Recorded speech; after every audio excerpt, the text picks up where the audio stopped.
to start with here, they are quite satisfied with their lives, as it seems from the interviews. They really enjoy observing the other people, seeing them, and they have to work hard, they have to work every day, so not everything is pleasurable. But one of the things is that they really like seeing what they see on that spot. So that was kind of the starting point for the new situation, where those vendors can see other people and maybe connect with other vendors in some way to enjoy this even more. That was kind of like a first direction. So it's called Cultura dos Vendedores de Rua de Lisboa.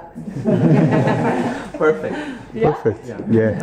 And it's not a very detailed concept yet, but it has to do with a network of those local street vendors, because they are located there in along the river, but they are also in the town. And maybe they can exchange or network in whatever way. We don't have any clue about it yet, but they are connected and can maybe enjoy sharing information about their consumers, or it can also go the other way around. That tourists could go in groups along the local vendors. Maybe that's one of the. Did we describe that idea in that card? Yeah, I think it was more like we wanted to the vendors have a kind of the network of the vendors have a kind of database of really specific subjective information about the culture, and it would be really interesting for a tourist to kind of access that, but don't access that through an online application or a video app. No, we want to really kind of tap into the specific culture of the street vendors. So we were thinking about, maybe we could also develop a kind of signage system that they could use that relates a bit maybe to kind of guerrilla interventions, and so maybe when a tourist comes across a certain vendor, they can learn about this kind of system that is in the city, that helps them to guide them through the process, and also helps them to look through the kind of street vendors' perspective. They are really creative and working with materials that are already there, that are really flexible to the environments, and so tapping into the specific culture of the street vendors. And that is also the translation, I think, the street vendor narrative. Street vendor scripture. Okay.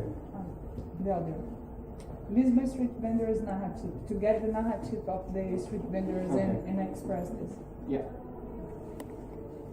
Yeah, so one of the, I guess on one of the negative sides to being a street vendor is that it's kind of a very contingent life form, or a very uncertain life form, depending on everything from the weather to tourists to whatever makes a good location for street vending.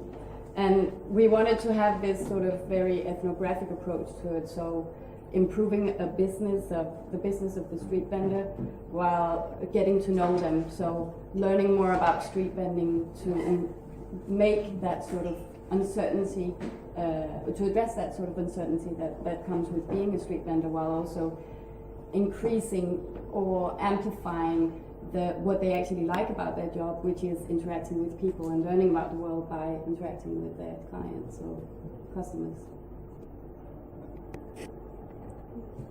Do you know, do street vendors have particular areas where they work, or do they move around? It seems as if, well, seems as if they come to the same place more or less every day, but they have to get there and back, and that they stay there until business is bad and then they move on. And one of the other things that we were discussing a lot in our group was the distinction between legal street vendors and street vendors without permits.